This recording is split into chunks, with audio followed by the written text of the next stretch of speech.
నమస్తే welcome to city 24/7 top debate. నేను సురేష్. అసలే ఆ తండ్రి కొడుకులు అరాచక శక్తులు, ఆపై అంతులేని అధికారం. ఇంకేముంది, ఉమ్మడి చిత్తూరు జిల్లాలో వైసీపీ హయాంలో వారి దోపిడీకి పట్టపగ్గాలు లేకుండా పోయాయి.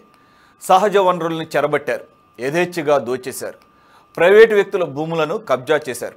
చివరకు ఏకంగా ఓ బీజేపీ నేత కూడా వారి బాధితుల జాబితాలో చేరారంటే ఆశ్చర్యమే. ఆయన ఆస్తులన్నీ అమ్ముకుని తెచ్చుకున్న గ్రానైట్ క్వారీ లీజును కబ్జా చేసి 100 కోట్లు దోపిడీ చేశారు. అయితే ఈ దోపిడీకి ఇప్పుడు ఉమ్మడి చిత్తూరు జిల్లాకు చెందిన 2 కూటమి ఎమ్మెల్యేలు, ఉత్తరాంధ్రకు చెందిన ఓ ఎంపీ సహకరిస్తున్నారనేదే అసలు ట్విస్ట్. ముందుగా ఈ అంశం మీద డిబేట్లో పార్టిసిపేట్ చేస్తున్నారు తెలుగుదేశం పార్టీ అధికార ప్రతినిధి గాంజాం రాఘవేంద్ర గారు, ఓకేనా, కాంగ్రెస్ అధికార ప్రతినిధి షేక్ సైదా గారు, బీజేపీ నుంచి కరణం భాస్కర్ గారు, అలాగే సీనియర్ జర్నలిస్ట్ కోటేశ్వర గారు కూడా జాయిన్ అయ్యారు. నమస్తే అండి, welcome to the debate. Sir Raghavendra గారు వినపడుతుంది సార్? వినిపిస్తుందండి, నమస్తే, చెప్పండి సార్. ఈ వ్యవహారం మీ దృష్టికి వచ్చిందా? అంటే కూటమి ప్రభుత్వం దృష్టికి యాక్చువల్గా ఈ ఎవరైతే బాధితుడు ఉన్నాడో బీజేపీకి సంబంధించినటువంటి ఒక చోటామోటా నాయకుడు, అతను బాధితుడిగా చెప్పబడుతున్నాడు. మరి అతను సొంత నిధులు 40 కోట్లు ఖర్చు పెట్టి గ్రానైట్ క్వారీని అన్ని అనుమతులు తెచ్చుకున్న తర్వాత ఈ చిత్తూరు జిల్లాకు సంబంధించినటువంటి ఆ బడా నేత ఎవరో అందరికీ తెలిసిందే. ఇక్కడ పేర్లు ఆ కథనంలో బయట పెట్టకపోయినా కానీ అందరికీ తెలిసినటువంటి వ్యవహారమే. పెద్దిరెడ్డి రామచంద్రారెడ్డి గారి ఆయన కుమారుడు అంటే మిథున్ రెడ్డి గారు. సరే, మరి బీజేపీ నేతను కూడా వదలకుండా ఈ రకంగా అతను అన్ని అనుమతులు తెచ్చుకున్నటువంటి గ్రానైట్ క్వారీని వైసీపీ హయాంలో సరే వాళ్ళు దాన్ని సొంతం చేసుకున్నారు. దాదాపు 100 కోట్లకు సంబంధించి గ్రానైట్ తవ్వకాల ద్వారా సంపాదించారని చెప్పి చెప్పబడుతుంది. మరి మీ ప్రభుత్వం వచ్చి 10 నెలలు అయింది, ఇప్పటికీ కూడా అతని మొర ఆలకించట్లేదని అతను నెత్తి నోరు కొట్టుకుంటున్నాడు. అటవీ శాఖ అధికారుల దగ్గరికి వెళ్ళినా, మైనింగ్ అధికారుల దగ్గరికి వెళ్ళినా, పోలీసుల దగ్గరికి వెళ్ళినా కానీ. అంటే ఇప్పటికీ కూడా కూటమిలో ఉన్నటువంటి ఎంపీలు, ఎమ్మెల్యేలు, అక్కడ ఉన్నటువంటి వైసీపీకి సంబంధించినటువంటి ఆ బడా నేతకి ఇప్పుడు కూడా సహకరిస్తున్నారనేది ప్రధాన ఆరోపణ. ఏం చెప్తారు గారు? ముందుగా మీకు, అదేవిధంగా ప్యానెల్లో ఉన్నటువంటి సభ్యులందరికీ కూడా నమస్కారాలు. ఏదైతే మీరు ఇప్పుడు ఈ ఇష్యూ చెప్తా ఉన్నారో, ఈ ఇష్యూకి సంబంధించి గతంలో అక్కడ అంటే చిత్తూరు జిల్లాలో ఈ క్వారీలకు సంబంధించి కానీ, అదేవిధంగా అటవీ శాఖకు సంబంధించి కానీ, అదేవిధంగా పెద్దిరెడ్డి బ్రదర్స్ చేస్తున్నటువంటి అరాచకాలకు సంబంధించి కానీ చాలా వరకు కంప్లైంట్స్ వచ్చి ఉన్నాయి. వాటన్నిటి మీద కూడా ప్రభుత్వం ప్రస్తుతం అయితే ఎంక్వైరీ చేస్తూ ఉంది. ఎంక్వైరీ చేసి వాటి ప్రకారంగా ఏదైతే మనకు రిజల్ట్స్ వస్తాయో, ఎంక్వైరీలో ఏది నిజం ఏది అబద్ధం అని తెలుతుందో దాని ప్రకారంగా మన వాళ్ళ మీద చర్యలు తీసుకోవడానికి ముందుకెళ్తున్నటువంటి పరిస్థితి. అయితే ఇప్పుడు ఏదైతే మనం బీజేపీకి సంబంధించిన వ్యక్తికి ఇలా ఇష్యూ జరిగింది ఇదే అనేది, అది పూర్తిగా ప్రభుత్వ పెద్దల దృష్టిలో ఉందా లేదా అనేది అది పూర్తిగా తెలియాల్సి ఉంది. బట్ ఇక్కడ ఏంటంటే అటువంటి ఏవైనా సరే మా ఉమ్మడి మీరు ఇప్పుడు చెప్పినట్లు ప్రస్తుతం ఎన్డీఏ కూటమిలో ఉండేవాళ్ళు సపోర్ట్ చేస్తున్నారు అని చెప్పేసి ఏదైతే కథనం ఉందో అది నాకు తెలిసి పూర్తిగా అవాస్తవం అయి ఉంటుంది. ఎందుకంటే నారా చంద్రబాబు నాయుడు గారు చాలా క్లియర్గా చెప్తా ఉన్నారు, ఇల్లీగల్ యాక్టివిటీస్లో ఎవరు ఇన్వాల్వ్ అవ్వడానికి లేదు, అటువంటి ఏమన్నా ఉన్నా సరే మేము ఉపేక్షించమని చెప్పేసి పదే చెప్తున్నటువంటి పరిస్థితి. ఎందుకంటే ప్రస్తుతం ప్రభుత్వం వచ్చేసి సంక్షేమం మీద, అదేవిధంగా రాష్ట్ర అభివృద్ధి మీద మేము కాన్సన్ట్రేషన్ చేసి ఈరోజు ప్రభుత్వాన్ని ముందుకు తీసుకెళ్తా ఉన్నాం. అదేవిధంగా ఈ విధమైనటువంటి ఏదైతే డైరెక్షన్స్ ఉన్నాయో, ముఖ్యంగా చిత్తూరు జిల్లా వచ్చేసి స్పెసిఫిక్గా నారా చంద్రబాబు నాయుడు గారి సొంత జిల్లా, అటువంటి జిల్లాలో మా నాయకులు అక్కడ ఇన్వాల్వ్ అయ్యారు అనేది పూర్తిగా అవాస్తవం. ఇటువంటి చేయడానికి కూడా మా వాళ్ళు ధైర్యం చేయరు. కేవలం ఏంటంటే వాళ్ళ మీదకి వచ్చినటువంటి ఆరోపణలు ఏవైతే ఉన్నాయో వాటిని డైవర్ట్ చేసుకోవడం కోసంగా ఇటువంటి బయటకు వస్తూ ఉంటాయి. దీనికి సంబంధించి మా అధిష్టానానికి క్లియర్గా ఒక ఇన్స్ట్రక్షన్ వచ్చినా దాని మీద వాళ్ళకి తగ్గట్టుగా వాళ్ళ చర్యలు ఖచ్చితంగా తీసుకుంటారండి. సురేష్ గారు కాదు అంటే అసలు మొత్తానికి ఈ రకమైనటువంటి కబ్జా జరగలేదంటారా, లేదంటే కనుక కూటమి ప్రభుత్వం వచ్చిన తర్వాత అది ఆగిపోయిందని చెప్పేసి మీరు చెప్పుకుంటున్నారా? 100% అండి. నేను చెప్పేది ఏంటంటే 2019 నుంచి 24 వరకు ఏదైతే చిత్తూరు జిల్లాలో పెద్దిరెడ్డి ఆయన పెద్దిరెడ్డి రామచంద్రరెడ్డి గారు కానివ్వండి, మిథున్ రెడ్డి గారు కానివ్వండి, ఆయన సోదరుడు కానివ్వండి, వీళ్ళు చిత్తూరు జిల్లాని ఒక అడ్డాగా చేసుకొని రాష్ట్ర వ్యాప్తంగా వాళ్ళైతే ఈ మైనింగ్ యాక్టివిటీస్ కానివ్వండి, అదేవిధంగా అడవి సంపదను కొల్లగొట్టడంలో వాళ్ళు చాలా కీలకంగా వ్యవహరించినటువంటి పరిస్థితి. వాళ్ళ ఖజానాను కూడా కొన్ని లక్షల కోట్లతో నింపుకొని, అదేవిధంగా మద్యం కూడా వాళ్ళు మద్యం మాఫియాలో కూడా ఇన్వాల్వ్ అయినటువంటి పరిస్థితి. అయితే మా ప్రభుత్వం ఏదైతే ఏర్పడిన తర్వాత దానికి పూర్తిగా బ్రేక్ వేసాము. ఎక్కడికక్కడ ఏవైనా ఇల్లీగల్ యాక్టివిటీస్ జరుగుతున్నాయి, ఇటువంటి మైనింగ్కి సంబంధించి కొత్త కొత్త పాలసీస్ తీసుకొచ్చాం. ఆ పాలసీస్ ప్రకారంగా కూడా గనుల్ని ఎక్కడికక్కడికి ఏవైనా ఇల్లీగల్ యాక్టివిటీస్ జరుగుతున్నాయా, పర్మిషన్స్ ఎవరెవరికి ఉన్నాయి, ఎవరెవరికి లేవు, మైన్స్ ఎక్కడి నుంచి ఎక్కడికి ట్రాన్స్పోర్టేషన్ జరుగుతుంది, వీటన్నిటిని కూడా డీటెయిల్గా తీసుకోవడం జరిగింది. మా ప్రభుత్వం ఏర్పడిన తర్వాత అయితే ఇది మ్యాక్సిమం స్టాప్ అయి ఉంటుంది. బహుశా ఎక్కడో మిస్కమ్యూనికేషన్ వల్ల ఇటువంటి మెసేజ్ అనేది ఒకటి బయటకు వచ్చి ఉండొచ్చు అనేది నా ఒపీనియన్ అండి. Okay, right.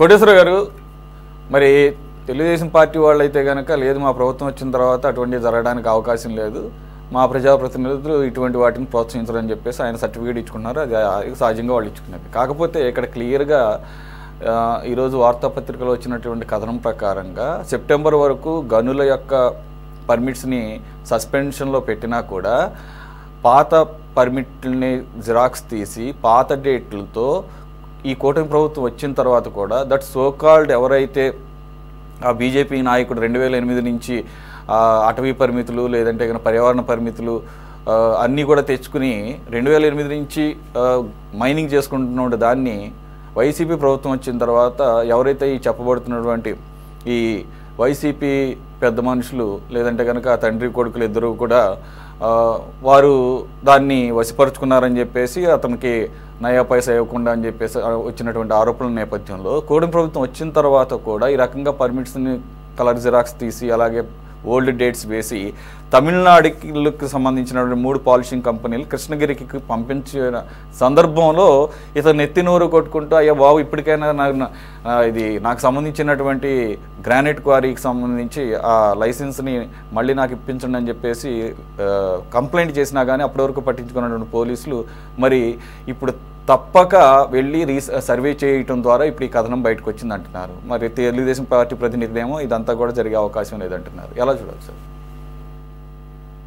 ఇప్పుడు నెల్లూరు జిల్లాలో బార్జ్ ఏ విధంగా దోపిడీ జరిగిందో వైసీపీ హయాంలో అప్పుడు దోపిడీ చేసినటువంటి వాళ్ళే తర్వాత తెలుగుదేశం పార్టీలోకి ఫిరాయించి వాళ్లే మళ్ళా అదే హవా సాగిస్తున్నారనేటువంటి వార్తలు వచ్చినటువంటిది కూడా మనకు తెలిసిందే.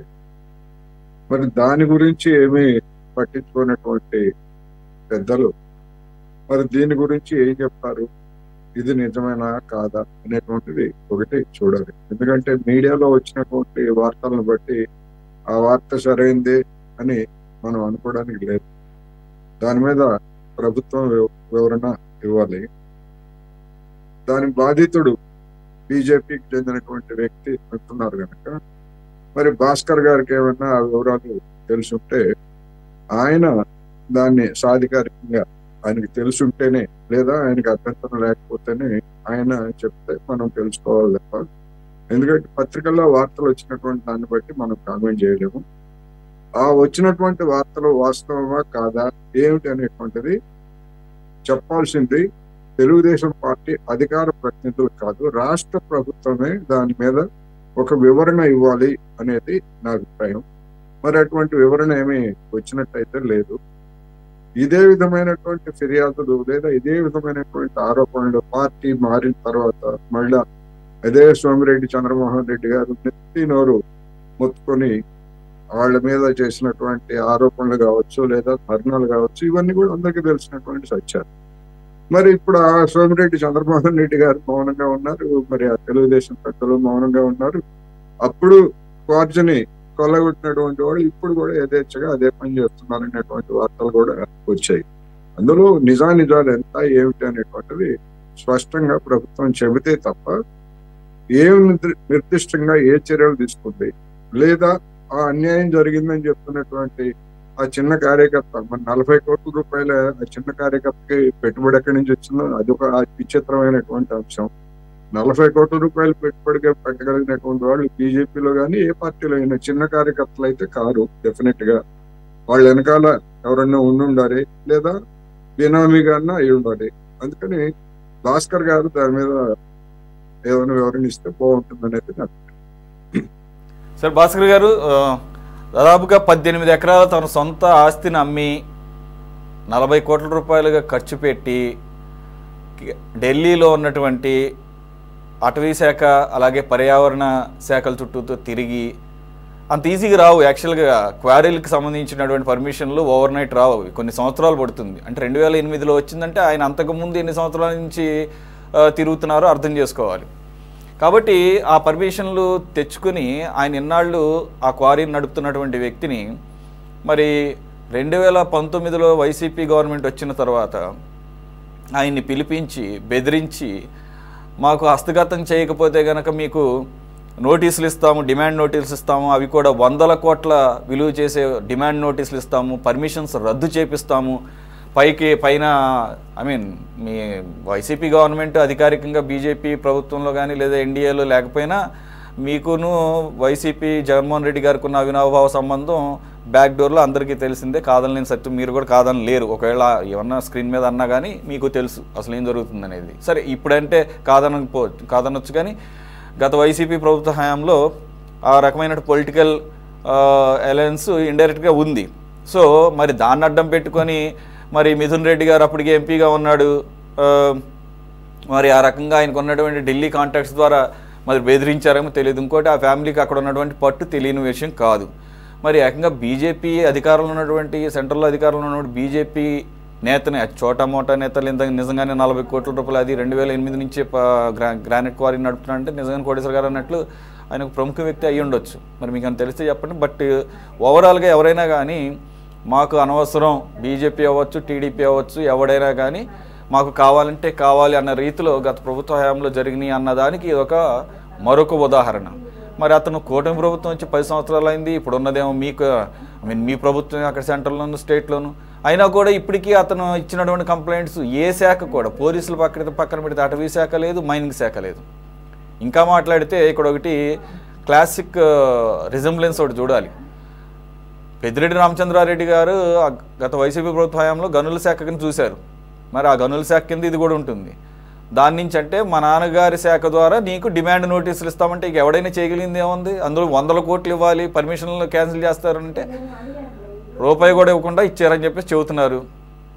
ఆఖరికి జిఎస్టీ ఒక 40 లక్షలు కట్టాలి అనుకున్నప్పుడు 40 లక్షలు ఇంతకాలం 100 కోట్ల పైన సంపాదించామని చెప్పేసి కట్టకుండా బాబు అది నీ పేరు మీద ఉంది కాబట్టి నువ్వే కట్టాలని అతని చేతే కట్టించారట. సరే ఇవన్నీ కూడా మరి ఇప్పటివరకు అయితే ఎవరు నిర్ధారించలేదు. కానీ ఈరోజు కథనం చాలా క్లియర్గా వచ్చింది. ఈవెన్ గనులకు పర్మిట్స్ సస్పెన్షన్లో ఉంచినా కానీ ఎక్కడ తగ్గలేదు. అంటే అంత ధైర్యమో చూడండి. వాళ్ళ గవర్నమెంట్ కాకపోయినా అంటే ఏ స్థాయిలో అక్కడ లోకల్గా ఆయనకి సపోర్ట్ ఉంది అన్ని రకాలుగా, అన్ని విధాలుగా, పొలిటికల్ కావచ్చు, అధికారుల పరంగా కావచ్చు, శాఖల పరంగా కావచ్చు అనేది తేటతెల్లం అవుతుంది. ఒడిసే సార్, మొదటిగా మీకు డిబేట్లో ఉన్న పెద్దలందరికీ నమస్కారం, శ్రీరామనవమి శుభాకాంక్షలు ముందుగా చెప్తున్నా. నాకు ఫోన్ చేయగానే నేను వెంటనే నాకు ఆయన చేయడమే లేట్గా చేశారు. 6:30కి చేశారు. 6:30కి చేస్తే నేను వెంటనే మా జగదీష్ నాయుడు గారిని చిత్తూరు జిల్లా అధ్యక్షులు ఉన్నారు సార్, చిత్తూరు జిల్లా అధ్యక్షులతో కాంటాక్ట్ చేశా. ఆయన ఎక్కడో బిజీగా ఉండి నేను ఇట్లా టూర్లో ఉన్నాను, రేపు మాకు పార్టీ కార్యక్రమం ఇచ్చింది సార్. అన్ని నాయకుల యొక్క ఇళ్ల మీద జెండాలు ఎగరేయడం, తర్వాత బూత్ స్థాయిలో కొన్ని బలంగా ఉండే బూతుల్లో పార్టీ జెండా ఎగరేయడం. ఎందుకంటే రేపు పార్టీ ఆవిర్భావ దినోత్సవం కాబట్టి ఆ ప్రోగ్రామ్ పెట్టి ఆ ప్రోగ్రాంలు ఉన్నారు. యాక్చువల్గా నాకు కోటేశ్వరరావు గారు చెప్పినట్టు, మీరు చెప్పినట్టుగా నాకు రియల్గా వాట్ ఈజ్ బ్యాక్గ్రౌండ్ అనేది నాకు తెలియదు. టు బి ఫ్రాంక్ చెప్తున్నా, తెలియకుండా మనం మాట్లాడడం కూడా కరెక్ట్ కాదు. కానీ పెద్దిరెడ్డి రామచంద్రారెడ్డి గారు గ్రానైటు చిత్తూరు జిల్లా అనేసరికి దాంట్లో ఖచ్చితంగా దట్టు ఈనాడు పేపర్లో పెద్ద ఐటెం వచ్చింది. నేను కూడా చూశాను. చూసి సరే కనుక్కుందాం అనుకుంటున్నాను. ఉదయం నుంచి కొంచెం ఈరోజు కొద్దిగా వేరే పని మీద హడావుడిగా ఉన్నాను. ఈ పార్టీ కార్యక్రమాల్లో హడావుడిగా ఉండి సరిగ్గా కాన్సన్ట్రేట్ చేయలేకపోయా. ఇందాక మళ్ళీ గారు నాకు కాల్ చేసిన తర్వాత 6:30కి ఇప్పుడు మరి ఎట్లా అండి అంటే సార్ ట్రై చేయండి సార్ అని సరే సబ్జెక్ట్ పెట్టమంటే పెట్టారు. సరే మరి నాకు తెలిసిందే చెప్దామనే ఉద్దేశంతో నేను డిబేట్కి వచ్చాను సార్. టు బి ఫ్రాంక్ నాకైతే తెలియదు వారి పేరు, ఆ గ్రాంట్ మంచి చెడ్డ పూర్తిగా తెలియదు. కోటేశ్వరరావు గారు చెప్పినట్టుగా మీరు చెప్పినట్టుగా. అయితే పెద్దిరెడ్డి రామచంద్రారెడ్డి గారు గతం కానీ మొన్న ఆ ఫారెస్ట్ లో ఆయన గెస్ట్ హౌస్ కట్టుకోవడం కానీ ఇవన్నీ చూసిన తర్వాత దాంట్లో కొంత నిజం ఉంటుంది అని అనుకోవచ్చు సార్. దాంట్లో అబద్ధం ఉంటుంది అని ఎవరు అనుకోవాల్సిన అవసరం లేదు. అంటే పూర్తిగా కాకపోయినా కొంత నిజం ఉండొచ్చు అనేది కొంచెం ఒక 75% నేను కూడా దాని విశ్వాసంలోకి తీసుకుంటున్నాను. కానీ దాని మీద వివరంగా మీ ద్వారా ప్రజలకి తెలియజేయాలంటే నా దగ్గర ఇన్ఫర్మేషన్ లేదు, రియల్గా చెప్తున్నా. అయితే మీరు అన్నారు ప్రభుత్వం వచ్చిన తర్వాత 9-10 నెలలు అయింది, ఇటువంటి వాళ్ళ మీద యాక్షన్ ఇంకా సరిగ్గా స్టార్ట్ కాలేదనే మాట కూడా మీరు ప్రస్తాపన చేశారు. నేనేం చెప్తానంటే సురేష్ గారు, అందరికీ అసంతృప్తి ఉంది. అంటే ఒకవైపేమో ప్రభుత్వం సక్రమంగా నడపాలి, జీతాలు ఇవ్వాలి, అనుకున్న పనులన్నీ జరగాలి. ఇంకొక వైపేమో క్యాడర్లోంచి ఏమొస్తుంది, అవినీతి పనులను మనం ఇంకా ఉపేక్షిస్తున్నాము, దీని మీద యాక్షన్ తీసుకోకపోతే ఎట్లా అనేది రెండో వైపు కూడా ఉంది. దీన్ని రెండు సమన్వయం చేసుకొని నాయకత్వం ముందుకు పోతుందని నేను అనుకుంటున్నాను. ఎందుకంటే జరుగుతున్న సంఘటనలు మీరు చూస్తున్నారు. ఇప్పుడు కోటేశ్వరరావు గారు మా జిల్లా గురించి గ్రానైట్ మన క్వార్జ్ గురించి చెప్పారు. మంచి అంశం, కరెక్ట్. వారు చెప్పింది కరెక్టే. గతంలో తెలుగుదేశంలో ఉండి ఆ వ్యాపారం చేసిన వాళ్ళు ఎక్సెప్ట్ అనిల్ కుమార్ యాదవ్ బిజినెస్ చేశాడు. అనిల్ కుమార్ యాదవ్ డైరెక్ట్గా ముఖ్యమంత్రి గారితో లింక్ పెట్టుకొని ముఖ్యమంత్రి గారికి ఇవ్వాల్సింది ఇచ్చేదో బయట అనుకునే మాట, దీనిపై రికార్డ్ ఏమి ఉండదు సార్. ఇచ్చి ఆయనే బిజినెస్ చేశాడు అనే విషయం అందరికీ తెలుసు. At the same time Kakani Govardhan Reddy గారు కూడా అదే పరిస్థితి. ఈరోజు కాకాని గోవర్ధన్ రెడ్డి గారు రకరకాల కేసుల్లో ఆయన బెయిల్ కోసం ప్రయత్నం చేస్తున్నారు, రాలేదు. ఆయన అండర్ గ్రౌండ్ ఉన్న విషయం అందరికీ తెలిసిందే. ఇవన్నీ వాస్తవమే. అయితే ఒకళ్ళిద్దరూ పోయినసారి వైసీపీలో ఉన్నవాళ్ళు ఎలక్షన్ ముందు మరలా వాళ్ళ యొక్క పర్సనల్ రీజన్స్ తోటి టీడీపీలో చేరి మళ్ళీ ఇక్కడ వాళ్ళకి అలవాటు పడ్డారు కాబట్టి ఇక్కడ తిరిగి వ్యాపారం చేయడానికి ప్రయత్నం చేస్తున్నారు. అయితే కోటేశ్వరరావు గారికి నాకు తెలిసినంతవరకు ఏంటంటే ఈ క్వార్జీ మీద ఇక్కడ రెండు రకాలైంది సార్. ఒకటేమో అనధికారులు లోన్లు ఎత్తి పంపిద్దామంటే అధికారులు ఆపుతున్నారు. అధికారులు అంటే మైనింగ్ ఏడీ గారు కానీ పోలీసు డిఎస్పీసీఏ ఇటువంటి వాళ్ళు. అనధికారులు మళ్ళీ ఒక బ్యాచ్ ఉంది. అనధికారులు ఏదో ఒక రకంగా పంపించేసుకొని మనం సొమ్ము చేసుకుందామంటే పొలిటికల్ లీడర్స్ ఆపేస్తున్నారు. పొలిటికల్ లీడర్స్ ఎవరో ఒకరికి పంపించేసి ఏసీబీ వాళ్ళనో లేకుంటే వాళ్ళని పోలీసు వాళ్ళని వేరే పోలీసుని పంపించి ఆపిస్తున్నారు. ఈ తంతు జరుగుతుంది.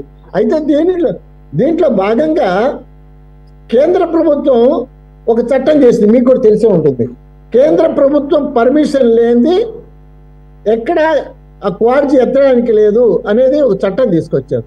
అయితే కేంద్రం దగ్గర పోయి కూడా కొన్ని పర్మిషన్ తెచ్చుకున్నారు. ఈ రుస్తుమ్ గ్రానైట్ అనేది ఎక్కువ సార్ మా జిల్లాలో, దాంట్లోనే ఎక్కువ మంచి మెటీరియల్ ఉండేది కూడా. ఆ రుస్తుమ్ గ్రానైట్ అనేది టైం అయిపోయింది వాస్తవంగా. పోయిన ప్రభుత్వంలోనే దానికి టైం అయిపోయి లీజ్ టైం అయిపోయిన తర్వాత తిరిగి వాళ్ళు అప్లై చేసుకోవాలా. ఎందుకు అప్లై చేసుకోలేదంటే ఆ రోజు అంత రేట్ లేదు దానికి ఉన్న పడంగా ఒకేసారి రేట్ వచ్చేసరికి ఆ పర్మిషన్స్ పక్కన పెట్టి అధికారంతో వీళ్ళు వ్యాపారం చేయడం మొదలు పెట్టారు. ఇప్పుడు ఏంటంటే కేంద్ర ప్రభుత్వం ఇన్వాల్వ్ అయింది కాబట్టి అఫీషియల్ గా కూడా తెచ్చేసుకొని వాళ్ళు అమ్మేదానికి బిజినెస్ చేసేదానికి ప్రయత్నం చేస్తున్నారు. అయితే అక్కడ సరిగ్గా వాళ్ళకి ప్యాచ్ కావట్లేదు ఎందుకంటే అంత స్పీడ్ గా పోవడంలే. ఇంకొక వార్త ఏంటంటే దానికి ఆ మెటీరియల్కి అంత డిమాండ్ కూడా తగ్గింది అనేది బయట వచ్చి చెప్పుకునే వార్త. మరి వీటన్నిటి పరిగణలోకి తీసుకుంటే ఒకటి మాత్రం వాస్తవం, కార్యకర్తలు కానీ ప్రభుత్వము కార్యకర్తల్ని కూటమి కార్యకర్తల్ని పూర్తిగా సంతృప్తి చేసింది, సంతృప్తికి పరిచింది అనేది మాత్రం క్వశ్చన్ మార్కే. ఎందుకంటే పరచలేకపోతుంది, వాళ్ళకు ఉండే టైము, లేకుంటే మళ్ళీ ఏమైనా రివర్స్ అవుతుందేమో, మళ్ళీ మనం యాక్షన్ ఎక్కువ చేసుకుంటే మళ్ళీ మన పరిస్థితి ఏమవుద్దో అనే రకరకాల ఆలోచనలు ఉన్నాయి. నేనేం దాచిపెట్టడంలే, కార్యకర్తల్లో జరుగుతున్న ఆందోళన మీ దృష్టికి తీసుకొస్తున్నాను, మీకు తెలియజేస్తున్నా. అది కొంత అంత ఓపెన్ కావడం కూడా కరెక్ట్ కాదు. అయినప్పటికీ కూడా మనం సమాజానికి జరుగుతున్న విషయాలను తెలియజేయాల్సిన బాధ్యత కూడా మనకు ఉంది. కాబట్టి మనకి 1-2 మాటలు నేను మాట్లాడుతున్నా. అయితే బీజేపీ మీరు సురేష్ గారు అన్నారు, పోయిన ప్రభుత్వంలో బీజేపీకి సన్నిహిత సంబంధాలు ఉన్నాయి కదా అనే మాట అన్నారు. దాన్ని నేను ఈరోజు కాదు అన్నా కూడా సమాజం కొంత ఒప్పుకోదు. సురేష్ గారు లాంటి వాళ్ళు నా మీద ఎగిరి కుట్టికాయ పట్టుకుంటారు. దానికి నేనేమి కాదని చెప్పడంలే. అంటే పూర్తిగా మాత్రం బీజేపీకి వైసీపీ లాగా సపోర్ట్ చేశారని మాత్రం నేను దయచేసి అది మాట కరెక్ట్ గా సార్. మా మీద కూడా కేసులు పెట్టారు సురేష్ గారు, మా మీద కూడా కేసులు పెట్టారు. ఎందుకు పెట్టారంటే ఏదో ఒక ఇష్యూ, లోకల్ బాడీ ఎలక్షన్ వచ్చింది, లోకల్ బాడీ ఎలక్షన్ వస్తే నామినేషన్ అయిన ఇలా మేము గొడవ చేసాము, కేసులు పెట్టారు. ఊళ్ళో పడంగా వాళ్ళు లోపల పోయిన తర్వాత ఏముంది లేదు సార్, కేసులు ఏమవుతాయి, మళ్ళా ఎట్టా తీసేసే కదా అనే మాట మళ్ళా పోలీసు వాళ్ళు మాట్లాడతారు. అంటే ఆ టైంకి, ఆ నామినేషన్ టైంకి మమ్మల్ని అక్కడి నుంచి తప్పించడం వాళ్ళ పని, అంతవరకే. మా మీద కేసులు పెట్టి ఏదో ఇచ్చేసారని కూడా నేను అట్ట అనలే. ఆ టైంకి, ఆ నామినేషన్ టైంకి తప్పించేస్తే నామినేషన్ వేయలేం కదా. ఆబ్వియస్గా మీరు చెప్పింది కాబట్టి ఆ సన్నిహిత సంబంధాలు ఇక్కడ రాష్ట్రంలో ఉన్న బీజేపీతో కాదు నేను అన్నది, కేంద్రంలో ఉన్న బీజేపీతో. అక్కడ ఆ లెవెల్ వేర్లేండి. అక్కడంతా ఢిల్లీ స్థాయిలో ఉన్నటువంటి అలయన్స్లు, అది దానికి కారణాలు నేపథ్యం కూడా అందరికీ తెలిసిందే. వారి మీద ఉన్నటువంటి కేసులు, ఈడీ సిబిఐ కేసులు. కానీ ఓపెన్గా మద్దతు ఇవ్వడానికి కానీ ఎన్డీఏలో ఉండాల్సినటువంటి అవసరం అప్పట్లో ఆయనకి వాడలేదు. ఇప్పుడు వద్దామన్నా కానీ ఆ స్పేస్ను ఆల్రెడీ టీడీపీ ఆక్రమించేసింది. అయినా కూడా ఇప్పటికీ కూడా ఏదో రకంగా, ఫర్ ఎగ్జాంపుల్ ఈ పార్లమెంట్ వస్తున్నటువంటి బిల్లుల విషయంలో చూస్తూనే ఉన్నాం. రైట్, ఎనీవే నేను అనేది అది రాష్ట్రంలో ఓపెన్ గా ఉన్నటువంటి సన్నిహిత సంబంధాలు కావవి. ఢిల్లీ స్థాయిలో నిలిపినటువంటి సంబంధాలు అదే ఇక్కడ కూడా ఈ స్కామ్ లో కూడా జరిగి కూడా రిఫ్లెక్ట్ అవుతుంది. మరి ఇప్పుడు ఆరోపణ వచ్చింది ఒక బడా నాయకుడి కుమారుడు, ఆయన కూడా తక్కువేం కాదు, ఆయన ఒక ఎంపీగా ఉన్నాడు. ఇప్పుడు కూడా మరో కేసులో లిక్కర్ కేసుకు సంబంధించి ఆయన ముందస్తు బెయిల్ కోసం తిరుగుతున్నాడు. ఎందుకంటే ఇప్పుడు ఉన్నటువంటి రాజకీయ పరిస్థితుల మూలంగా ఏదైనా జరిగే అవకాశం ఉంది, అరెస్ట్ అవుతానేమో అన్న నేపథ్యంలో. కాబట్టి ఇక్కడేమీ ఇది జరగలేదు అని అనడానికి లేదు. అందులోనే అది ఒక ప్రముఖ పత్రిక, 2 విత్ డీటెయిల్స్ వచ్చింది, 3 డాట్స్ అన్ని కనెక్ట్ అవుతున్నాయి. అక్కడ జరిగింది అక్కడ గ్రానైట్ క్వారీకి సంబంధించింది. ఆ గ్రానైట్ క్వారీ అంటే మైన్స్ కింద ఉంటుంది. ఆ mines and department, forest department, environment department 2 పర్యాయాలు కూడా ఈ పెద్ద మనిషి గారి తండ్రి గారు పెద్దిరెడ్డి రామచంద్రారెడ్డి గారు నిర్వహించారు. కాబట్టి ఇక్కడ అన్ని క్లియర్గా కనెక్ట్ అవుతున్నాయి. ఇక్కడ తేల్చాల్సింది మనం కాదు, అక్కడ టీడీపీ గవర్నమెంట్, కూటమి గవర్నమెంట్ తేల్చాలి. మరి losing at the cost of 10 crore గవర్నమెంట్కి రావాల్సినటువంటి పర్మిట్ కూడా కట్టకుండా పక్క రాష్ట్రం తమిళనాడులోని కృష్ణగిరికి తరలించేశారంటే కూటమి గవర్నమెంట్ వచ్చిన తర్వాత కూడా ఏ స్థాయిలో లాలూచి రాజకీయాలు జరుగుతున్నాయనేది అర్థమవుతుంది. సైదా గారు, థ్యాంక్స్ ఫర్ జాయినింగ్. మీరు ఈ కథనం చూసే ఉంటారు.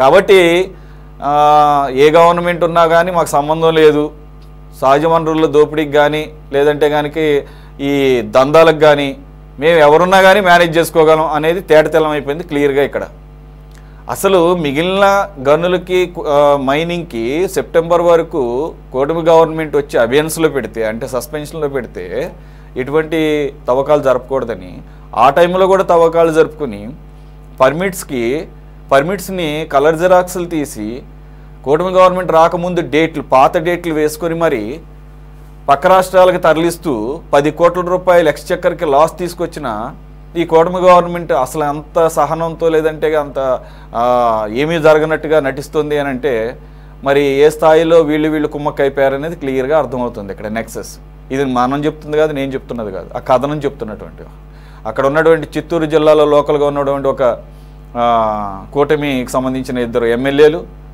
అలాగే ఉత్తరాంధ్రకు ఉన్నటువంటి బీజేపీ సీనియర్ ఎంపీ ఆయన పేరు కూడా వినపడుతుంది. సో పార్టీలు వేరైనా మనం ఏ పార్టీలో అయినా ఉండొచ్చు ఇవాళ రేపు, కానీ when it comes to looting of the public wealth we're all same and we should be in nexus అని చెప్పేసి క్లియర్గా తెలుస్తుంది ఇక్కడ. సురేష్ గారు ఒక్క మాట. సార్ బాలరామ్ గారు మళ్ళీ మాట్లాడుదురు, కానీ మీరు ఆల్రెడీ చెప్పారు కదా మీకు దీని మీద పెద్దగా డీటెయిల్స్ తెలియదని. బట్ ఆ అలయన్స్ విషయంలో కూడా నేను మీ దాన్ని నేనేం కాదనలేదు. స్టేట్ బీజేపీకి ఏం సంబంధం లేదు, అది సెంట్రల్ బీజేపీతో అప్పుడు ఉన్నటువంటి పరిస్థితులు. అప్పుడు ఇంకా రాజ్యసభలో పూర్తి మెజారిటీ ఇంకా రాలేదు ఎన్డీఏకి. రానటువంటి సందర్భంలో ఆబ్వియస్గా వైసీపీ కాదు, దేశంలో ఏ పొలిటికల్ పార్టీ యొక్క సపోర్ట్ అయినా తీసుకుంటుంది. రకరకాల బిల్లుల విషయంలో తీసుకున్నారు, సపోర్ట్ చేశారు. ఓకే, ఎన్ఆర్సీ విషయంలో అవచ్చు. కాబట్టి ఓకే, ఇప్పుడు ఆ డీటెయిల్స్ లో వెళ్ళదు సార్. నేనేమంటున్నానంటే సార్, మీకు అది చేసాం, మాకేం చేశారంటే ఈ రకంగా చేసుకున్నారు అనేదే కదా ఇప్పుడు బయటపడుతుంది. రైట్, సైదా గారు ప్లీజ్. సురేష్ గారు, మీకు ప్యానల్ పెద్దలు senior political analyst, senior journalist Koteswararao గారు, అలాగే బీజేపీ సీనియర్ నాయకులు కర్ణం కోటేశ్వరరావు గారు, కర్ణం భాస్కర్ రావు గారు, అలాగే తెలుగుదేశం పార్టీ నాయకులు రాఘవేంద్రరావు గారు, ఐన్యూస్ వీక్షకులందరూ కూడా నమస్కారం. అలాగే ముందస్తుగా శ్రీరామనవమి శుభాకాంక్షలు తెలియజేస్తాం. ఈరోజు మనం చూస్తూ ఉన్నాం, ఒక ప్రధాన పత్రికలో 100 కోట్ల దోపిడీ, క్వారీ లాక్కొని 100 కోట్ల దోపిడీ అనేటువంటి ఒక బ్యాన్ రైటం వచ్చినటువంటి పరిస్థితి మనం చూస్తూ ఉన్నాం. ఎందుకంటే ఇదేదో సాక్షి పేపరో లేకపోతే ఇంకొకటో కాదు, కూటమికి అనుకూలంగా వార్తలు రాసేటువంటి లేకపోతే వాస్తవాలు రాసేటువంటి ఒక పత్రిక. మనం వాస్తవంగా ఇక్కడ చూసినట్లయితే ఉమ్మడి చిత్తూరు జిల్లాలోని యాదమరి మండలం అమ్మపల్లి బీట్ పరిధిలో ఒక 5 హెక్టార్ల అటవీ భూమికి ఒక బీజేపీ నాయకుడు 2008లో మైనింగ్ పర్మిట్ తెచ్చుకొని మైనింగ్ నిర్వహిస్తున్నట్లుగా ఈ కథనంలో మనం చూసాం. అలాగే 2020లో ఈ కరోనా మహమ్మారి వల్ల ఈ యొక్క క్వారీ నిర్వహించుకోలేకపోయాం, ఆగిపోయింది అని కూడా దీంట్లో మనం చూసాం. అయితే ఈ యొక్క క్వారీ పర్మిషన్లు తెచ్చుకోవడం కోసం తనకున్నటువంటి 18 ఎకరాల భూమిని, తన ఆస్తుల్ని అమ్ముకొని దాదాపు 40 కోట్ల రూపాయలు వెచ్చించి ఢిల్లీ చుట్టూ ఫారెస్ట్ ఎన్విరాన్మెంట్ కార్యాలయం చుట్టూ తిరిగి అతను అనుమతి పొంది క్వారింగ్ చేసుకుంటా ఉంటే అక్కడ ఉన్నటువంటి బడా నాయకులు గత ప్రభుత్వంలో మనం చూస్తాం. ఎవరైతే గత ప్రభుత్వంలో కన్ను పడితే కబ్జానే, అలాంటి పరిస్థితి ఏదైనా సరే అది నాకు కావాలనుకుంటే వచ్చే విధంగా గత పాలనలో పాలకులు వ్యవహరించినటువంటి తీరు మనం చూస్తాం. ఇందాక పెద్దలు కోటేశ్వరరావు గారు చెప్పారు, నెల్లూరు జిల్లా క్వార్టర్స్కు సంబంధించి కూడా ఇప్పుడు అక్కడ ఉన్నటువంటి గతంలో ఆ జిల్లాలో బ్రహ్మాండంగా పెత్తనం వెలగబెట్టినటువంటి కాకాని ఇప్పుడు కనిపించటంలా పోలీసులు ఎతుకుతా ఉన్నారు. ఆయన అండర్ గ్రౌండ్కి వెళ్ళినటువంటి పరిస్థితి, ఆయన మాట్లాడినటువంటి తీరు, వ్యవహారాలు మనం చూసాం. ఆ రోజు సోమిరెడ్డి చంద్రమోహన్ రెడ్డి ఆడ ధర్నా చేస్తే హిజ్రాను తీసుకొచ్చి కూడా ఆ టెంట్లో ఆయన్ని ఇబ్బంది పెట్టినటువంటి పరిస్థితి. ఎందుకంటే ఇప్పుడు యథేచ్ఛగా మళ్ళీ అక్కడ క్వారీలు జరుగుతూ ఉన్నాయి. వ్యాపారం ఏమైపోయింది. ఇప్పుడు మీరు చెప్పినట్లుగా ఒక ఉత్తరాంధ్ర బీజేపీ ఎంపీ, అలాగే చిత్తూరు జిల్లాకు సంబంధించినటువంటి 2 శాసనసభ్యులు, అధికార మార్పిడి జరిగి 10 నెలల తర్వాత కూడా ఈ దందా కొనసాగుతుందంటే ఇంకేమనాలి? ఇది ఎన్డీఏ కూటమనాలనా లేకపోతే దొంగల కూటమనాలనా నాకైతే అర్థం కాదు. నిజంగా బీజేపీ చోటా నాయకుడు తనకున్న ఆస్తులన్నీ కూడా అమ్మి క్వారీ చేసుకుంటా ఉంటే, పర్మిషన్ తెచ్చుకుంటా ఉంటే, ఆ రోజు బలవంతంగా అతన్ని భయపించి సమాధాన దండోపాయాలతో భయపించి ఆ క్వారీని లాక్కొని ఆ క్వారీకి ఉన్నటువంటి పర్మిషన్స్ అన్ని కూడా తన గుంటూరు జిల్లా తన బినామీ పేరుతో మార్చుకొని ఓటీపీలు కానీ, ఈమెయిల్ అడ్రస్ కానీ, ఫోన్ నెంబర్లు కానీ అన్ని కూడా వాణిజ్య శాఖలో కానివ్వండి, గ్రానైట్ ఇండస్ట్రీకి సంబంధించినటువంటి కార్యాలయాల్లో కానీ అన్ని మార్పించుకొని మరి వాళ్ళు దందా కొనసాగించినటువంటి పరిస్థితులు ఆ రోజు మనం చూస్తే, ఇప్పుడు కూడా మరి 10 నెలల తర్వాత కూడా అదే దందా కొనసాగుతూ ఉందంటే ఇంకేమనాలి? మరి ఎన్డీఏ కూటమి పరిపాలన కొనసాగుతూ ఉందా, లేకపోతే జగన్మోహన్ రెడ్డి కూటమి కొనసాగుతూ ఉందా? లేకపోతే ఏ పార్టీ అయినా సరే మీరు మీ కామెంట్ చెప్పినట్టుగా ముందు వ్యాపారం ముఖ్యం, జనాలు ఎటైనా పోని, కార్యకర్తలు ఏమైనా నాశనం కానీ, వాళ్ళు చావని, లేకపోతే కొట్టుకొని చావని లేదు, మన వ్యాపారాలు మనం బాగుండాలా, మళ్ళీ మనం ఎమ్మెల్యేలు ఎంపీలు కావాలని చెప్పి మరి కూటమి సంబంధించినటువంటి నాయకులు మరి కలిసి వ్యాపారం ఇది నాకు ఇది నీకు అన్నట్టుగా మరి కొనసాగుతున్నట్లుగా మనకు అర్థం అవుతుంది చాలా స్పష్టంగా సురేష్ గారు. ఎందుకంటే దుర్మార్గం లేదు. ఎందుకంటే మేము చూస్తాం మా ప్రకాశం జిల్లా చీమకుర్తి గెలాక్సీ గ్రానైట్ లో కూడా గొట్టిపాటి రవి సంబంధించినటువంటి క్వారీలను కూడా మరి ఆ రోజు వందల కోట్ల రూపాయల పెనాల్టీలు వేసి ఆయన్ని నువ్వు వైసీపీలోకి వస్తావా లేకపోతే ఈ క్వారీలు మూసేస్తావా, లేకపోతే దాదాపు 356 కోట్ల పెనాల్టీ కడతావు అని చెప్పి ఆయనకి నోటీసులు ఇచ్చి విజిలెన్స్ల చేత 1-2-3 సార్లు దాడులు చేయించి ఆయన క్వారీలు మూతపడేటట్టు చేశారు. అలాగే మరొక మాజీ మంత్రి సిద్ధారాఘవరావు ఆయన క్వారీల మీద కూడా అదే విధంగా దాడులు చేశారు. ఆయన గత్యంతరం లేక అతను కుటుంబ సభ్యులు మొత్తం కలిసి అన్నదమ్ములందరూ కలిసి కట్టగట్టుకొని వైసీపీ జరిగినటువంటి పరిస్థితి. ఆ రోజు బాలినేని శ్రీనివాసరెడ్డి ఆ రోజు మంత్రిగా ఉన్నటువంటి పరిస్థితి అక్కడ. ఎందుకంటే ఇవన్నీ కూడా ఇంత దుర్మార్గంగా కాదేది అవినీతికి అనర్హం అన్నట్టుగా, కాదేది కబ్జాకు అనర్హం అన్నట్టుగా వీళ్ళు ఇష్టానుసారంగా మరి దోచేసినటువంటి పరిస్థితులు మనం చూస్తూ ఉన్నాం.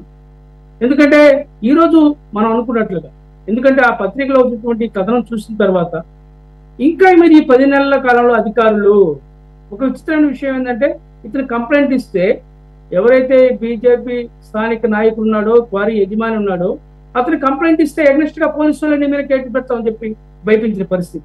మనం ఎక్కడున్నాం? ఏ యొక్క వ్యవస్థలో మనం ఉన్నాం? ఇది ప్రజాస్వామ్య వ్యవస్థనా లేకపోతే రాచరిక వ్యవస్థనా?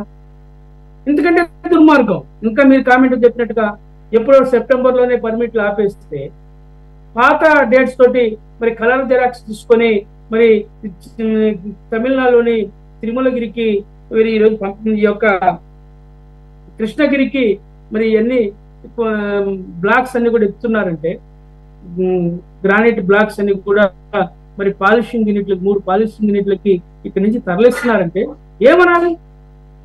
పోలీసులు రైడ్ చేసి పట్టుకున్నా దాదాపు మరి 15 బ్లాక్లు పట్టుకుంటే దాని గురించి మరి లెక్క లేకుండా మరి వాళ్ళు చేసినటువంటి విషయం. ఈయన కుయ్యో మొర్రో అని చెప్పి తమిళనాడు పోలీసులకి కంప్లైంట్ చేసుకుంటే ఆయన పోలీసు అధికారులు ఆ యొక్క బ్లాక్లు మీరు కొనుగోలు చేయొద్దని చెప్పి ఆ 3 పాలిషింగ్ యూనిట్లకి ఆదేశాలు ఇచ్చినటువంటి పరిస్థితి. ఇంతకంటే దుర్మార్గం ఏమైనా ఉందా? మరి బీజేపీ అంటున్నారు ఎన్డీఏ కూటమిలో భాగస్వామ్య పార్టీ, అతను కూడా ఎంతో కొంత పలుకుబడి ఉంటుంది, వారి తెచ్చుకున్నాడంటే అలాంటి వ్యక్తికే దిక్కు లేకపోతే సామాన్యుల పరిస్థితి ఏంటి? ఇల్లు, పొలాలు, స్థలాలు, కాంప్లెక్స్లు లాక్కుంటా ఉంటే ఏమనాలా? ఇప్పుడు మీ ప్రభుత్వం వచ్చిన 10 నెలల తర్వాత కూడా మీరు అదే విధంగా మరి కొనసాగుతూ ఉంటే, అధికారం మార్పిడి జరిగిందని మీరు చెప్తా ఉంటే, మంచి ప్రభుత్వం వచ్చిందని చెప్పి మీరు ఓ పక్కన బాగా బదాయించుకుంటా ఉంటే ఎక్కడ మంచి ప్రభుత్వం ఇది? మీ పార్టీ నాయకులే ఆ పార్టీ నాయకులతో కుమ్మక్కై భాగాలు పంచుకుంటా మరి నిజమైనటువంటి లబ్ధిదారులకు ఇబ్బంది కలిగిస్తా ఉంటే ఏమనాలి మిమ్మల్ని? ప్రజలు ఎందుకైనా మిమ్మల్ని గెలిపించింది? లేకపోతే మీ చేతగాంతనం వల్ల అధికారులు అట్లా ప్రవర్తిస్తున్నారా? దీనికి సమాధానం చెప్పాల్సినటువంటి అవసరం మరి రాష్ట్ర ప్రభుత్వానికి ఉందని చెప్పి తెలియజేస్తా ఉన్నా. ఏది ఏమైనా సరే ఈ యొక్క అవినీతి అక్రమాలను, ఈ కబ్జాని అరికట్టాల్సిన అవసరం ఉంది. ఎవరైతే ఈ యొక్క దోపిడీకి పాల్పడ్డారో, ప్రభుత్వ సొమ్ముని దాదాపు 100 కోట్ల రూపాయల మరి గ్రానైట్ బ్లాక్స్ ని కృష్ణగిరికి మీరు పంపించి సొమ్ము చేసుకున్నారో దాని మీద విచారణ జరిపించాల్సిన అవసరం ఉంది. క్రిమినల్ కేసులు కూడా నమోదు చేసి అవసరమైతే టాడా కేసు కింద బుక్ చేసి ఎవరైతే అబ్బా కొడుకుల్ని జైలుకు పంపించాలా, ఎవరైతే ఈ బినామీతో రాయించుకున్నారో అతన్ని కూడా జైలుకు పంపించాలా. ఏదైతే ప్రభుత్వానికి మీరు కట్టకుండా దాదాపు 10 కోట్ల రూపాయలు రాయితీ కట్టకుండా మీరు ఏ విధంగా అయితే సెస్ కట్టకుండా వదిలేశారో దానికి కూడా పెనాల్టీ 100కి 10 మరి దానికి పెనాల్టీ వేసి ఈ దుర్మార్గం నుంచి వసూలు చేయాలని చెప్పి కూడా మేము కాంగ్రెస్ పార్టీ తరఫున కోరుతా ఉన్నాం. ఎంత దుర్మార్గం అండి! జిఎస్టీ కూడా వీళ్ళు ఇక్కడ ఉన్నటువంటి బ్లాక్స్ మొత్తం ఎత్తుకొని అమ్ముకుంటా ఉండి ఆ యొక్క జిఎస్టీ కూడా ఆ బీజేపీ నాయకుడికి కట్టమని చెప్పి తాకీదులు ఇచ్చారంటే ఏమనాలి ఇది?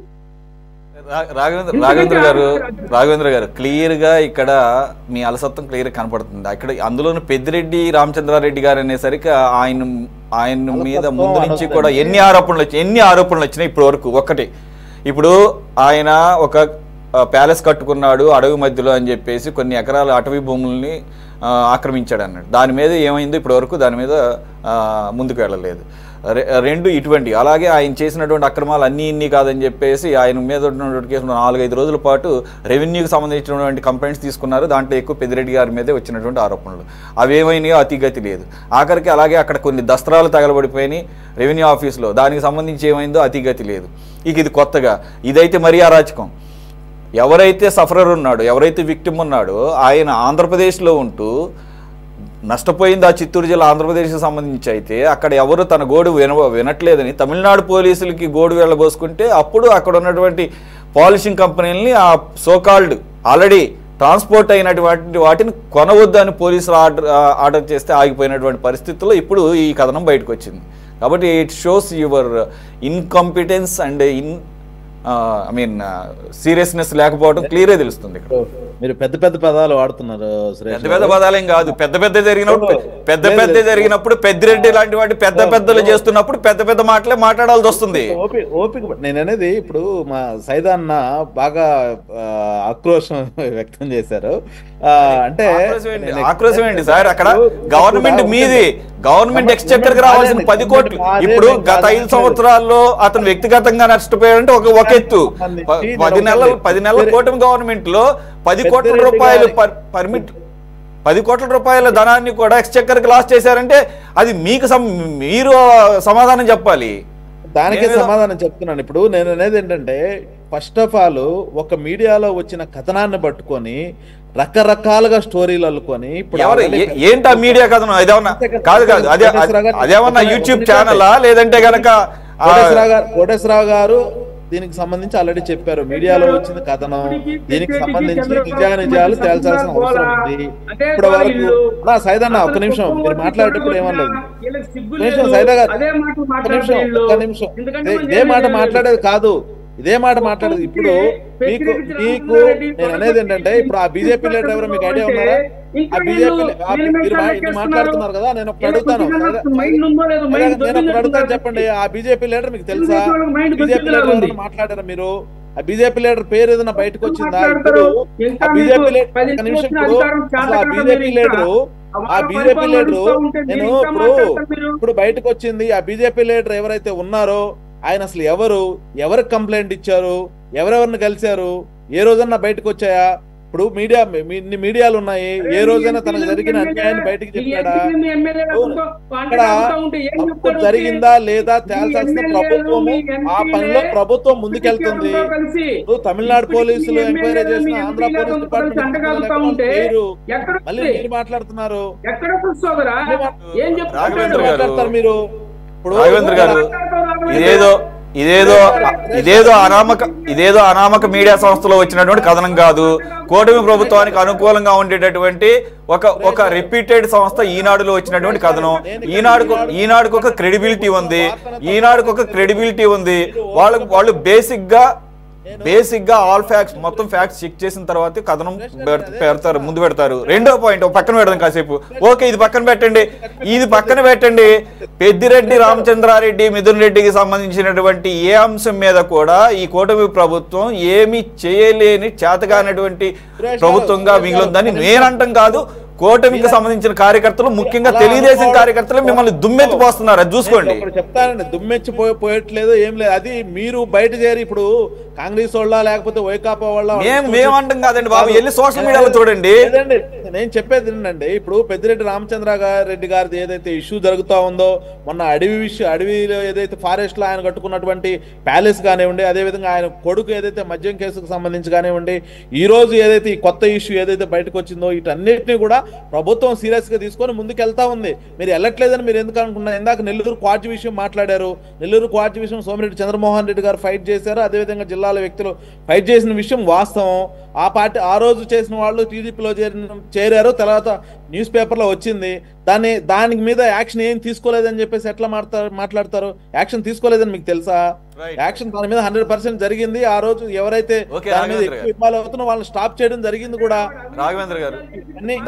రాఘవేంద్ర గారు అధికార ప్రతినిధిగా మిమ్మల్ని మేము రెస్పాన్సిబుల్ చేయలేము. మీరు ఇక్కడికి పార్టీ రిప్రజెంటేటివ్ గానే వచ్చారు. పై స్థాయిలో తీసుకునే నిర్ణయాలకి మీరు సమాధానం చెప్పుకోవాల్సిన పరిస్థితి వస్తుంది. ఓకే, నేను కాదంటే వీటన్నిటిని కూడా త్వరలోనే బయట పెట్టి వాళ్ళ త్వరలోనే అరెస్ట్ చేసే కార్యక్రమాన్ని ఆయన పోయి హాస్పిటల్లో చేరాడు, లేకపోతే ఢిల్లీ చుట్టూరే ఇప్పుడు రేపో మాపో బీజేపీలో చేరడానికో ఇంకో దాంట్లో పార్టీ మారడానికి కూడా ఆయన సిద్ధపడ్డాడు. అదే సార్ ఏంటంటే మేము కూడా అనేది అదే సార్. ఇప్పుడు అటవీ శాఖ చూస్తుంది పవన్ కళ్యాణ్ గారు. పవన్ కళ్యాణ్ గారికి పైన ఢిల్లీలో ఉన్న బీజేపీ పెద్దలకు ఉన్నటువంటి అవినాభ సంబంధం తెలియదు కాదు. అసలు ఆయనకున్న సంబంధాల ద్వారానే కదా వద్దన్నా కుదరదన్నా కూడా మొత్తానికి అయితే తెలుగుదేశాన్ని తీసుకెళ్లి కూటమి ప్రభుత్వంలోకి సక్సెస్ఫుల్గా లాగగలిగాడు పవన్ కళ్యాణ్ గారు. కాబట్టి మేబీ ఆయన కుమారుడు మీరు అన్నట్టు బీజేపీలో చేరడానికి ముందే ఏమన్నా మాట్లాడుకున్నారేమో, దాని మూలంగానే చర్యలు ఏమో ఉండటం. మేము కూడా అనేది అదే. ఇప్పుడు ఇక్కడ అన్ని కూడా కలుస్తున్నాయి కదా, డాట్స్ కలుస్తున్నాయి కదా. చర్యలు ఏమి ఉండవు అనేది కరెక్ట్ కాదండి. చర్యలు ఏమి జగన్మోహన్ రెడ్డి ఆ రోజు వాళ్ళ బాబాయిని చంపినప్పుడు సిబిఐ ఎంక్వైరీ చేయాలి, అది వేయాలి, ఇదే అన్నాడు. 5 సంవత్సరాలు అధికారంలో ఉన్నాడు, ఏం బీకాడు? ఇప్పుడు దేనికి కూడా మేము నిలబడినటువంటి కేసులు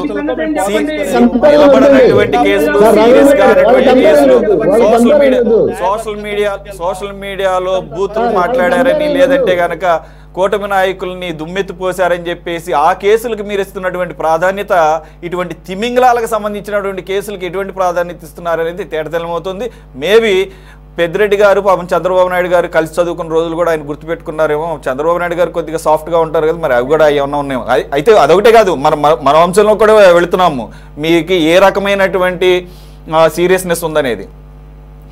let's move on. Pastor Praveen మరణాన్ని అడ్డు పెట్టుకుని మత విద్వేషాలు చెలరేగేలా కొందరు కుట్రలు చేస్తున్నారని పోలీసులు అనుమానిస్తున్నారు. ఈ జాబితాలో వైసీపీ క్రైస్తవ మైనారిటీ విభాగం నేత జాన్ బెన్నీ లింగం పేరు ముందు వరుసలో ఉంది. ఆయన మాజీ సీఎం జగన్, ఆయన సతీమణి భారతికి అత్యంత సన్నిహితుడు కావడంతో పాటు మాజీ మంత్రి కొడాలి నానికి ప్రధాన అనుచరుడు కూడా. అందుకే పాస్టర్ ప్రవీణ్ పోస్ట్ మార్టం సమయంలో జాన్ బెన్నీ లింగం చేసిన వ్యాఖ్యల వెనుక కుట్రకోణం దాగి ఉందని పోలీసులు సందేహిస్తున్నారు. ఇంతకీ జాన్ బెన్నీ లింగం వెనుక ఎవరున్నారు, ఆయన ఏం మాట్లాడాడు అనేది మనం ఒక షార్ట్ బ్రేక్ తర్వాత చూద్దాం.